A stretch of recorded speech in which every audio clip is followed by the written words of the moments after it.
salve meus queridos telanautas, preparados para uma conversa sobre Star Trek Malhação, Star Trek Strange New Worlds dessa semana? Calma, o tio Heitor só tá brincando, beleza? Eu não quero ver ninguém com raivinha, fechou? O 7º episódio dessa temporada, The Serene Squall, ou algo como A Tempestade Serena, é uma historinha que tem de tudo: romance, drama, ação, comédia, suspense e até revelações bombásticas que trazem à tona elementos da franquia há muito esquecidos, pro bem ou pro mal. Dentre os assuntos que temos tratados aqui estão a quebra de confiança e a mentira, principalmente essa coisa de mentir pra si mesmo. A escolha da atriz convidada da semana acrescenta uma camada extra ao tema da dualidade, já que Jess James Keitel não é binária, o que vai acabar servindo como paralelo para outro personagem na série que também sofre com uma certa crise de identidade, podendo ser compreendido de forma literal ou como uma metáfora para quem queira, porventura, sair do armário, seja lá que armário for. Algo que eu acho que vale a pena comentar: os primeiros episódios da série pareceram dar ênfase a algum personagem específico, então tivemos destaque pro Topetão Pike, pra Uhura, pra Una, pra Laan e até pro Spock. No entanto, mesmo ainda tendo alguns personagens que não receberam de fato essa honra, já no episódio passado a trama parece ter se equilibrado de forma mais bem distribuída, deixando difícil escolher um representante, e eu acho justo que o mesmo possa ser dito sobre esse aqui,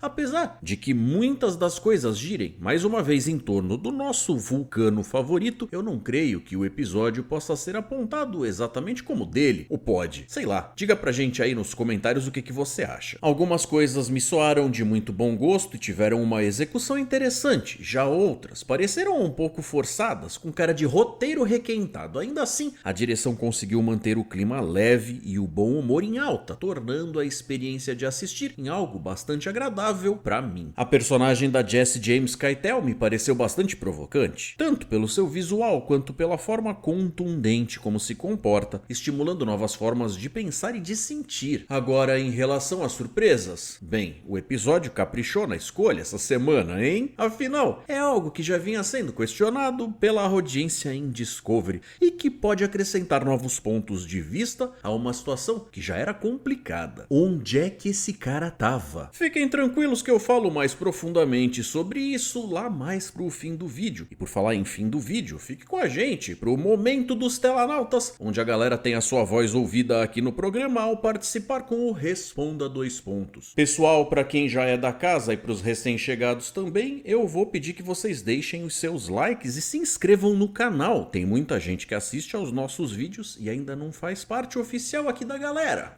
Lamentável. E por isso eu quero lembrar vocês de que inscritos ficam sabendo dos meus lançamentos antes de todo mundo. É só ativar as notificações. Na sequência, vem o recap comentado cena a cena, então estejam avisados quanto a spoilers. Daqui pra frente o bicho vai comer solto. Apertem os cintos. Não, o piloto não sumiu, mas eu vou pisar no acelerador. Bora? Bora. A T'Pring tá gravando um diário pessoal no Centro de Reabilitação Criminal Vulcano Ankeshtan Kitsil, onde afirma que teve um tempo produtivo, podendo assim investir no relacionamento com Spock. Tadinha. Ela jura de pé junto que o Spock tem a necessidade de explorar a sua natureza humana. Como resultado, ela começou a ler literatura sobre sexo humano, e aí ele vê vantagem. Ainda assim, informa que ela foi atenciosa, mas que não há substituto para tempo que eles possam passar juntos. Tá vendo? Para algumas coisas ele é meio lento, mas até que nisso ele tá pegando as manhas com uma dica ou duas. A enfermeira Chapel e ele seguem para a sala de teletransporte para encontrar a tal da Doutora Aspen, vivida pela convidada Jess James Keitel. Ele tá meio preocupado com os problemas de relacionamento à distância com a T'Pring, mas depois do que rolou no outro episódio, ela fica com o pé atrás em dar conselhos, mesmo com ele insistindo. Para ela, essa é uma daquelas situações chatas de friend zone. Ter que dar conselhos para quem a gente quer pegar é uma tarefa dolorosa para qualquer um. Ele admite que a ânsia da T'Pring em explorar a sexualidade humana lhe dá coisas. Em outras palavras, essa coisa de ser um filho de dois mundos é um pé no saco, mas ela o adverte a não querer tampar o sol com a peneira. Na mesa do capitão, a Aspen tá lá com a galera e explica: nos últimos 20 dias, naves colonizadoras ficaram presas fora do espaço da Federação. A Enterprise tá então em uma missão de resgate. Não chega a ser um Kobayashi Maru, porque aquilo não é território inimigo. Tá mais pra terra de ninguém. E aí, já viu, né? Ai, a bandidagem. A Aspen comenta comenta que sacou porque ele é conhecido como o escoteiro da federação. E meio sem graça ele nega. A Una ressalta que tá na ficha dele. Esse é um dos exemplos de momentos em que a troca e a química do elenco geram esses detalhes que deixam tudo mais agradável de assistir. É uma coisinha aqui e outra ali, mas no fim das contas faz a diferença. Ela afirma que é difícil trazer naves da frota pra cá. E o Pike observa que esse setor é a versão da Terra sem lei. A Number One menciona alegações de que uma nave apelidada The Serene Squall vem realizando ataques próximos da fronteira. A Doutora Aspen era uma conselheira na base Estelar 12, mas por que ela abandonou esse trabalho? Ela responde que sua experiência na fronteira mostrou que nem todos os necessitados têm a sorte de estar na federação. Assim ela resolveu ir fazer o seu trabalho onde ele realmente faz a diferença. Bom, isso é papo furado, depois a gente descobre isso, mas na hora que é dito até que fica bonitinho. E o pai que acaba dizendo que a frota estelar podia se beneficiar de mais indivíduos que pensassem assim. Lembra que eu falei que o episódio era sobre enganação, né? A chefe de segurança informa pelo comunicador que eles chegaram na posição das naves dos colonos. Algumas naves parecem ter sido destruídas e uma assinatura de dobra indica que os piratas devem ter fugido com a sua tripulação, já que sem ter o que roubar, isso implicaria que os caras desejavam os próprios colonos, possivelmente para vender eles como escravos. Para sair do espaço da Federação é preciso permissão da frota estelar, mas como isso pode levar uns 2 dias para acontecer, o capitão ordena que o Spock retransmita a mensagem só por protocolo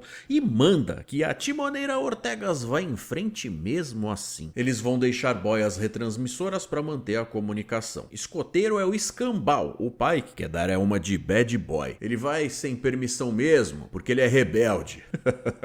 Mais tarde, a Aspen tá no seu quarto ouvindo música pesada quando o Spock avisa que a sua presença na ponte é necessária. Na conversa casual entre eles, já vai sendo plantada uma leve provocação sobre comportamento e identidade, mas por enquanto é só de leve mesmo. Ela toca no assunto do colinar, o ritual vulcano para suprimir todas as emoções, e ele comenta que tá ansioso para passar por isso, que é algo, é claro, que a gente vê no The Motion Picture. O Topetão relata que eles detectaram um sinal de socorro em um campo de asteroides ali perto. A Aspen comenta que pode ser uma emboscada, mas ele ressalta que os regulamentos da Federação exigem que eles investiguem do mesmo jeito. Olha aí a caca se formando. A Ortegas aproxima a Enterprise e o Spock diz que o sinal tá ficando mais forte, mas nenhuma embarcação é encontrada. Uma rede de lasers se arma ao redor da nave. A situação é montada de um jeito que gera escolhas muito limitadas. Qualquer passinho falso e bum! A doutora conselheira acha que o asteroide com o sinal mais forte pode ser a fonte da rede. Destruí-lo pode ser o jeito de escapar. Mas um segundo asteroide com um sinal igualmente forte é detectado e aí fica difícil dizer com certeza qual dos dois é o certo. Fazer o que então? Seguir um palpite. Logo, o Spock, que adora palpites. Unidunite e o asteroide certo é destruído. Uma navinha, no entanto, começa a seguir a Enterprise discretamente. Ela vai ter mais relevância lá pro fim do episódio. E eu não pude evitar de lembrar da teia dos Tolianos, quando apareceu essa rede laser aí. Mais tarde, quando o Spock tá no seu quarto, a conselheira, entre aspas, chega e troca uma ideia sobre a sua ascendência, meio humana e meio vulcana. Esse é possivelmente o momento com mais camadas na trama, já que fala sobre mais de uma coisa no nível literal e ainda tem todo o lado alegórico empilhado em cima desses significados. Ela fala sobre identidade e como alguém permite que o medo do que vão pensar possa afetar o comportamento de cada um. No entanto, ela própria está escondendo a sua verdadeira natureza para poder alcançar os seus objetivos da sua agenda obscura. Ao declarar, você sabe, todas as espécies colocam coisas em caixas, e o Spock pergunta se ela está aconselhando ele a equilibrar as suas naturezas humana e vulcana, mas ela esclarece. Ele talvez possa não ser nenhum dos dois, e essa é uma pergunta que só ele pode responder. Mesmo com a maior parte da história do episódio acontecendo em um nível relativamente raso, essas camadas de questionamento podem ter bastante poder de reflexão. O episódio toca, é claro, de forma muito explícita no assunto sexualidade. Mas quantos advogados que queriam na verdade ser artistas tem por aí? Muita gente está presa em vidas que não escolheram para si mesmas, e quem nunca pensou em jogar tudo pro alto, dar uma banana para quem fica e ir correr atrás dos seus sonhos, mas que acabam sempre esbarrando na máxima do agora eu tô muito velho para isso, ou o que os outros vão pensar. Então sim, a provocação feita aqui tem um baita peso sim.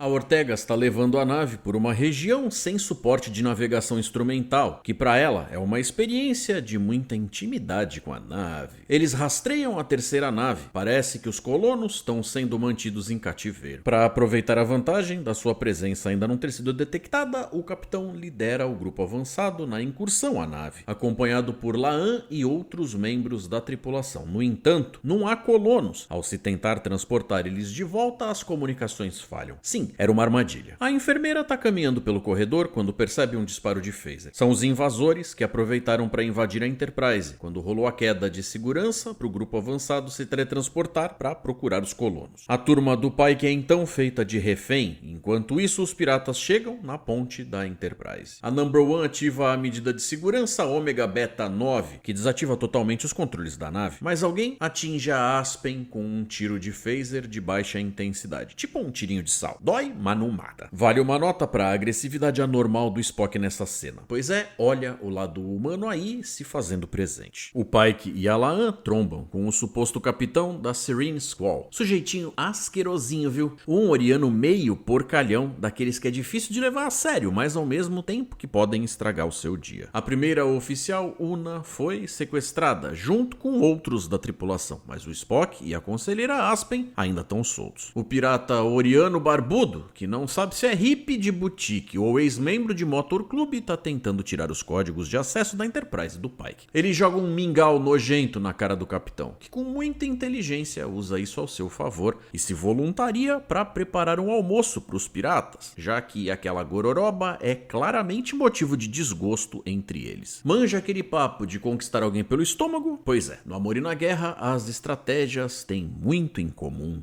A enfermeira Chapel tá tentando transmitir um sinal de socorro sem sucesso, mas ao contrário daquela imagem frágil e indefesa que tinha na série clássica, aqui, quando ela é abordada por alguns piratas, demonstra ser bem capaz fisicamente e usa um hipospray para incapacitá-los. Tá vendo? Não subestime esta menina. De volta na Serene Squall, a comida do Pike impressiona os piratas. E é claro que ele manda bem. Ele faz isso por hobby. Segue então uma série de pequenas provocações que tem a intenção de plantar a discórdia entre os malvados. Um detalhe aqui, outro ali, sabe como é? Água mole em pedra dura. O negócio é ser persistente. E você há de convir comigo que a lábia do Pike é bem boa. O Spock cuida da Aspen na enfermaria e ela explica pra ele que deixou a frota estelar desde que seu esposo Vulcano, que abandonou o Colinar, foi morto enquanto se opunha a esse grupo de bandidos. Ela alega que entrar em ação foi visto pelo marido como a coisa lógica a se fazer e que preferia que ele tivesse tido a capacidade de sentir medo, pois isso o teria salvo. Ela insiste que a nave deve ser abandonada e Spock equipa ambos com phasers. Ele tem um plano de ação que vai compartilhando com ela. Colocam o capitão numa jaula junto com a patota. Ele comemora. Eu convenci esses caras a vender a gente pros Klingons.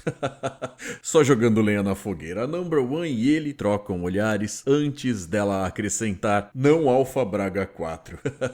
Ah, a semente da discórdia funciona sempre. Na engenharia, a Chapel, o Spock e a Aspen se juntam novamente. Ele remove o bloqueio do sistema e transfere os sistemas de comando para a engenharia e começa a dar comandos para implementar o plano. Mas aí é a hora da revelação. A tal da Aspen aponta os phasers para eles. Sim, o velho truque do vilão ser na verdade quem parecia o aliado. Ela se apresenta como o Capitão Anjo da nave Serene Squall. E aí você achando que o capitão era o Oriano Barbudo, burro. Nope. Lembra que eu falei que o episódio era sobre enganação? E quem eu chamei de burro foi o Oriano Barbudo e não você da audiência, tá bom? Na ponte, a Capitã Angel diz que o verdadeiro Dr. Aspen foi jogado em um planeta inabitado. E os colonos nunca existiram. Ela senta na cadeira do capitão e testa os phasers. A mudança no comportamento dela é total. De alguém calmo e controlado, ela passa a demonstrar uma natureza espalhafatosa e sarcástica, muito espirituosa e que não leva as regras a sério. Isso, é claro, serve para dar aquele gostinho extra de raiva em quem a tratou tão bem antes, que agora se sente tipo, por que eu não notei isso antes? De fato, muito frustrante. Eles vieram por causa do Spock e não por causa da Enterprise. O simples fato dele ser quem ele é o torna valioso para uma troca em particular. A T'Pring recebe a mensagem da Angel lá em Ankesh-Tankitil. E vejam vocês, quem entrega a mensagem é ninguém mais, ninguém menos que o Stone, o mesmo maluco por quem quem ela troca o Spock lá na TOS. Olha só, o danado trabalhava com ela, esses ambientes de trabalho, viu? A bandidinha explica que capturou o Spock e quer trocar ele por um detento chamado Zavarius, um vulcano que tá lá com ela. A T'Pring vulcanamente observa que a perda de um prisioneiro teria implicações ruins. Ainda assim, é deixada com a opção de enfrentar as consequências de perder o interno ou deixar o Spock morrer. Por via das dúvidas, eles enviam a localização da troca. A Chapel acha que a T'Pring não vai embarcar nessa. O Spock relembra que os vulcanos não são motivados pela emoção, mas a Angel afirma que usou as emoções para influenciar o Spock o dia todo. Ainda assim, ela garante ter sido honesta sobre ter perdido o homem que ama, mesmo tendo preenchido as lacunas da história com detalhes falsos.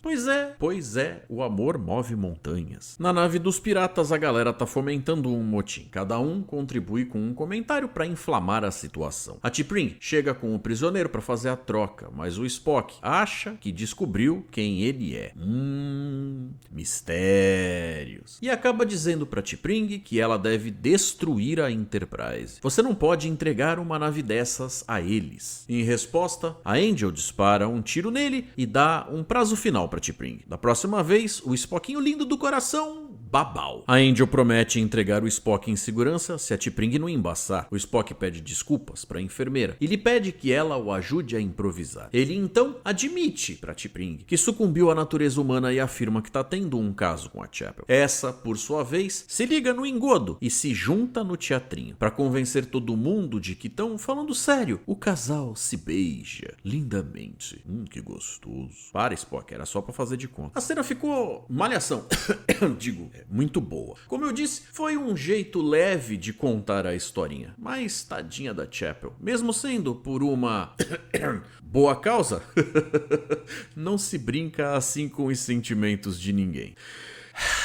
Mas vai lá, ficou engraçadinho. O relacionamento da T'Pring e o Spock é encerrado através do telão. E a Angel fica perplexa, ordenando a sua tripulação que destrua a nave da T'Pring. Mas o carinha, que é uma mistura de Boy George com o vocalista do The Cure, descobre que os armamentos, nessa altura, já estão inoperantes. Na tela, a Serene Squall chega e atira na Enterprise. O Capitão Pimpão e os seus homens assumiram o comando da nave pirata, que tem direito a leme e tudo, bem pirata mesmo, que ainda aproveita para ordenar com a maior cara de pau que ela saia da cadeira dele. Ui. A Number One comenta que os códigos de acesso remoto das entradas alternativas puseram os armamentos e propulsores da Enterprise em modo inoperante. Ele instrui que a Ortegas dispare suavemente na Enterprise para desativá-la completamente. Após uma provocação dizendo que o tal do Sevarius sempre fala do Spock, a Angel devolve a Enterprise, mas antes sai insinuando que a escolha do Spock entre ser vulcano e humano é ilusória. Isso não é o que ele é, mas apenas quem ele é. E assim, como se nada houvesse, ela ativa o Juku Juku no Pigentin e se teletransporta para fora, deixando os bandidinhos descartáveis para trás. Ela se transferiu para aquela navinha que vinha seguindo a Enterprise no meio do campo de asteroides e que parece uma aranhinha com patinhas e tudo. A Enterprise é retripulada, mas não antes de mais um gracejo do roteiro, que mostra que a galera até tomou a nave, mas não completamente. O capitão grava o seu diário, a frota estelar capturou Serene Squall e os piratas sob a sua custódia. A mulher fugiu. Ele brinca imitando um pirata, falando mole com a boca torta, só pra descontrair. A Number One tá achando engraçado, mas se faz de durona. Bom, o que eu posso dizer é uma tripulação feliz. A T'Pring e o Spock se reconciliam. Ela levou a ceninha de boa, entendeu o motivo da enganação, não ficou mega satisfeita, mas jamais daria o braço a torcer. E puxa, quem diria que esse relacionamentinho que todo mundo sabe que vai acabar mal daria tanto pano pra manga, né? Logo mais, ele procura a própria Chapel pra ver se tá tudo bem com ela e se certificar de que não tenha pisado na bola. Não, tá tudo bem. Friend Zone Alert, Friend Zone Alert. Ainda assim, ela pergunta sobre a identidade do detento vulcano e ele explica que o seu pai, o embaixador Sarek, teve um filho fora do casamento. Um que, apesar de ser totalmente vulcano, desconsidera os preceitos da lógica. Spock acredita que Angel estava tentando libertar o seu meio-irmão, Sybok.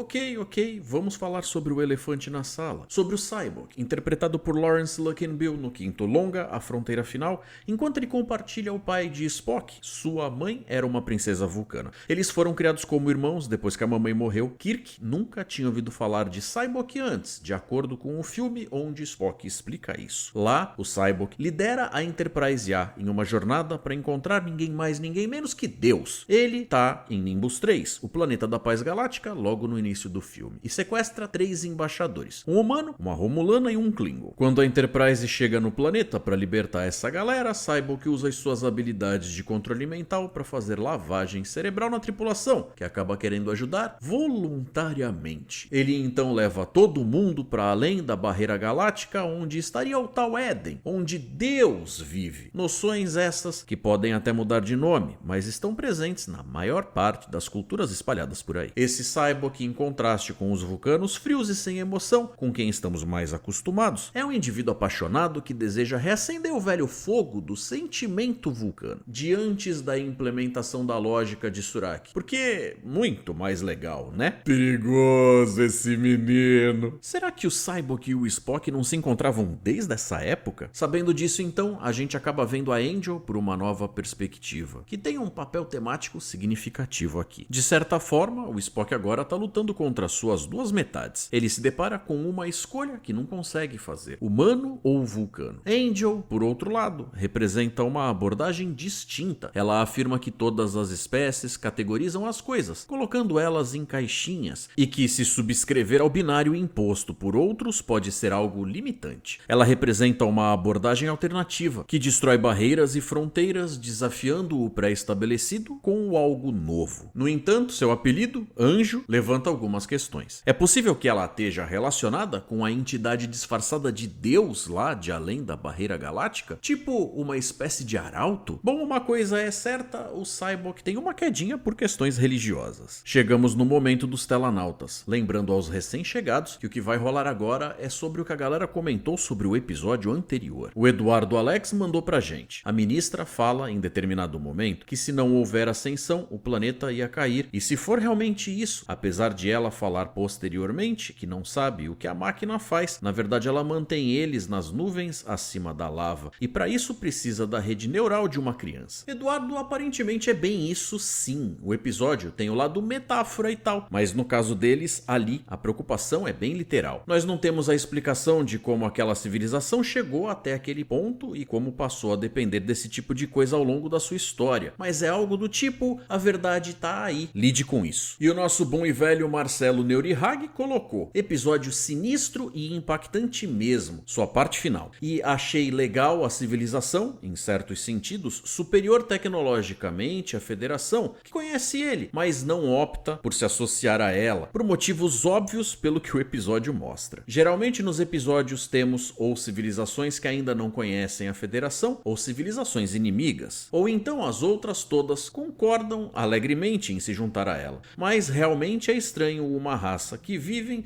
em cidades flutuantes acima de um mar de lava. Como chegaram a esse ponto? E nunca pensaram em simplesmente migrar para outro planeta classe M, natural ou terraformado? Mas isso não é o cerne da história mesmo, valeu pela análise. Então, Marcelão, esse é justamente o ponto. Como eu comentei com o Eduardo, não sabemos como eles chegaram nesse ponto, mas veja, nós temos paralelos na nossa sociedade bem aqui no mundo real. Toda essa má distribuição de renda, pessoas desabrigadas passando fome e frio, não é uma situação bacana e nem confortável, e alguém tem que ser muito coração de pedra para estar simplesmente ok com o fato. No entanto, nós, enquanto sociedade, e não exatamente como indivíduos, até agora ainda não resolvemos isso. É sobre essa sensação de estar faltando alguma coisa mais séria que o episódio fala. Porque é fácil cobrar que personagens em um mundo de faz de conta resolvam os seus problemas de forma lógica, ainda que o esforço preciso seja gigantesco, quando a gente sabe que na real a coisa não é bem assim. Então eu nem vejo isso como uma questão política, é uma discussão humanitária mesmo. Quem também participou foi outro Marcelo, dessa vez o Marcelo Martins, que escreveu: oi, tudo beleza? Eu acompanho o seu canal há tempos e vi todas as publicações. Eu tô escrevendo para fazer uma correção sobre a série clássica. Não passou na Record nos anos 90, e sim na extinta Manchete na Seção Espacial, junto com a nova geração, Bucky Rogers e Galáctica. Record passou mais tarde e Deep Space Nine. Obrigado. Marcelo, eu não queria ser do contra, mas eu vou usar a carta do Uno e reverter a jogada. Star Trek passou na Record nos anos 90, sim, se liga. A partir de 1º de agosto, a Record vem com muito mais emoção. De segunda a sexta, Tarde Maior. 5h30, o espaço, a fronteira final. Capitão Kirk, Spock e os tripulantes da Enterprise, viajando por onde nenhum homem jamais esteve. Jornada nas Estrelas, a série original. Estreia nesta segunda, 5h30 da tarde.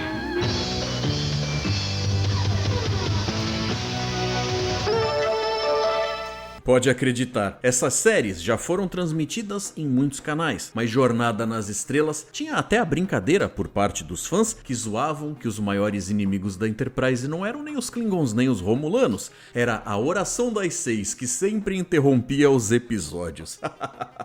Bons tempos. Povo lindo, obrigado pela participação, pelo engajamento e pela presença. Logo mais tem vídeo novo aqui no canal. Espero a visita de vocês lá. Não deixem de conferir os reviews de Star Wars e os shorts sobre The Orville. Um forte abraço, galera. Vida longa e próspera a todos e até mais.